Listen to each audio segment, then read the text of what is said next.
Good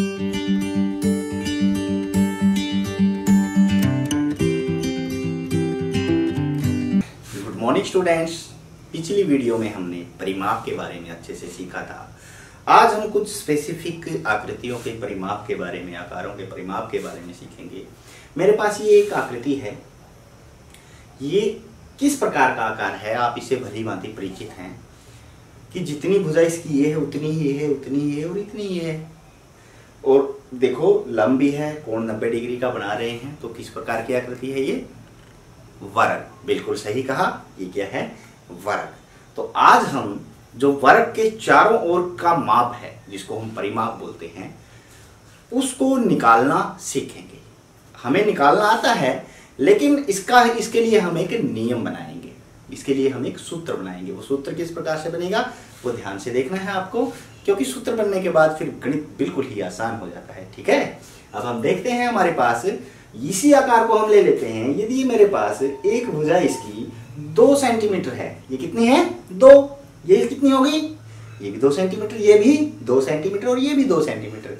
मैं यहां से चला 2 सेंटीमीटर, फिर 2 गया, कितना चला?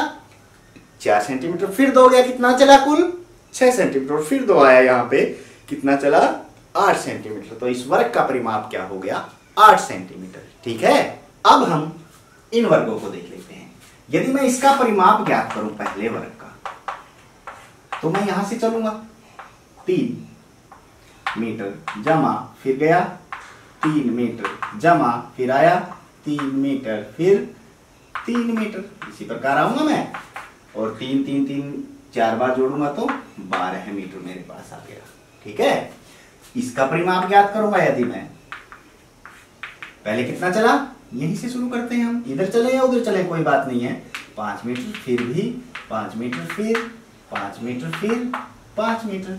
अब हमारे पास 5 5 कितना हो गया मिलके? 20 मीटर हमारे पास हो गया। ठीक है, इसका परिमाप। अब इस वर्ग में देखेंगे, ये भुजा 7 है, ये 7, ये भी 7 सेंटीमीटर होगी, ये भी 7। अंडरस्टूड है, वर्ग है तो चारों भुजाएं समान होंगी। ठीक है, इसका परिमाप निकाल लेते हैं हम। इसके परिमाप के लिए 7 सेंटीमीटर जमा 7 सेंटीमीटर जमा 7 सेंटीमीटर जमा 7 सेंटीमीटर। तो मेरे पास ये कितना हो गया? 28 सेंटीमीटर। अब इन स्थितियों में हम देखेंगे कि एक ही संख्या 4 बार जुड़ रही है इसके परिमाप को निकालने के लिए। देखो, इसमें भी यही 3 मीटर 4 बार जुड़ा, इसमें भी 5 मीटर 4 बार जुड़ा, इसमें भी 7 सेंटीमीटर 4 बार जुड़ा। और यदि किन्हीं संख्याओं की पुनरावृत्ति जोड़ के रूप में होती है तो उसको हम कैसे लिख सकते हैं, ये ध्यान से देखें। यदि मैं 3 जमा 3 जमा 3 और 3, इन सभी तीनों का जोड़ करूंगा 12 है, तो इसको आसानी से मैं निकाल सकता हूं कि ये 3 जितनी बार आया है, कितनी बार आया है? 4 बार आया है, तो इससे गुणा कर दे, 4 3 12 है ना? बिल्कुल आसान। मान लो मेरे पास मैं जोड़ कर रहा हूं 10 जमा 10 जमा 10 जमा 10 का। 10 कितनी बार है? 4 बार है जोड़ में, तो 4 से ही 10 को गुणा कर दे, 4 जाए 40, वही जोड़ा जाता है। यदि मैं कोई और संख्या ले लेता हूं, 15 है जमा 15 है जमा 15 है जमा 15 है जमा 15 है जमा 15 है, कितनी बार है 15? 1 2 3 4 5 6 है, 6 बार है, तो 15 को 6 से गुणा कर दूंगा, 15 6 90 मेरे पास इनका जोड़ आएगा। अर्थात जोड़ की स्थिति में यदि संख्याओं की पुनरावृत्ति होती है तो जितनी बार पुनरावृत्ति है, जितनी बार वो संख्या बार बार आती है, उसी अंक को संख्या से गुणा कर दे तो हमारे पास उत्तर सही आ जाता है। तो यदि मैं ये वर्ग की भुजा मान ली जाए 3 मीटर की भुजा ही है, ठीक है ना? वर्ग की चारों भुजाएं समान होती हैं, ये भी वर्ग की भुजा है, तो इसका परिमाप मैं सीधा निकाल सकता हूं। 4 गुणा 3 मीटर, एक भुजा लेके सिर्फ 4 3 कितना आ गया?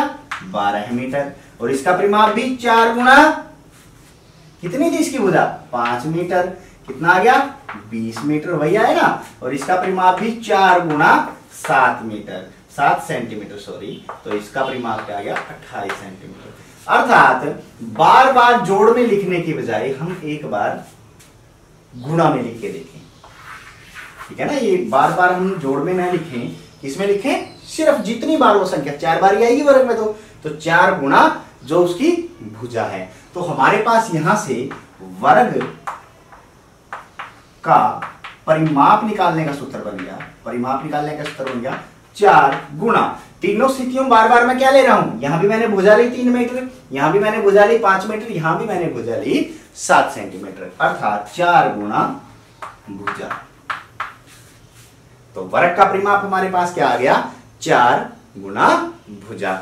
अब हमें बार बार जोड़ करके या ये आकृतियां यदि नहीं दी होंगी, सीधे शब्दों में भी कई बार वो प्रश्न दे देता है, अभी हम देखेंगे उन प्रश्नों को, तो इस सूत्र के द्वारा हम उसको हल कर सकते हैं। देखिए इनसे संबंधित प्रश्न अभी करते हैं हम।